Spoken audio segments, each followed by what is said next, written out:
Bonjour à toutes et bonjour à tous. Bienvenue sur objectifmoto.com pour une nouvelle présentation, sans doute la plus urbaine des Harley-Davidson, mais revue et corrigée. Voici la Street Rod qui vous présente plusieurs arguments assez intéressants, il faut l'avouer. Allez, on est parti pour une petite présentation. Alors, c'est vrai que la précédente, ouais.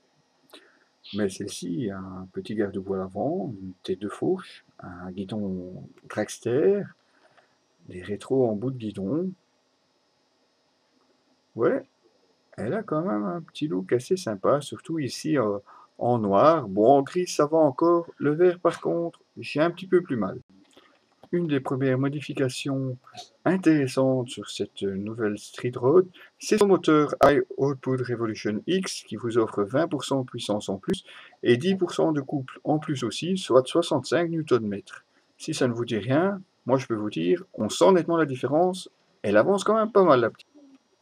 On en regretterait presque le réservoir de 13 litres 1, heureusement qu'il ferme à clé, et avec une consommation de 4,8 litres, au 100 évidemment, c'est quand même pas mal.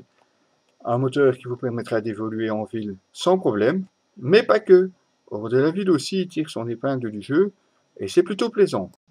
Le Twin est associé à une boîte de vitesse moderne 6 vitesses, assez agréable à conduire, surtout que la partie cycle a elle aussi été revue, avec à l'avant une fourche inversée de 43 mm, et à l'arrière des amortisseurs à cartouches séparés, surtout avec ces ressorts rouges ici du plus bel effet, garantissant une bonne tenue de route et une bonne maniabilité. La position des pose-pieds par contre surprendra au début, mais après quelques jours, on s'y fait, croyez-moi. Harley-Davidson a aussi pensé à la sonorité, un point important chez les Harley. Maniabilité, un son pas dégueu, un bon moteur. Ouais, on pourrait bien avoir son petit succès cette fois, cette Street Rod. En plus, elle est fournie d'origine avec une selle du haut, de quoi partager votre plaisir. Côté freinage, un double disque avant, avec des étriers 2 pistons et l'ABS, de quoi freiner les 238 kg, et oui quand même, 238 kg de la Street Rod. Autre concession à la modernité, ce cadran unique dispose effectivement d'un petit écran LCD.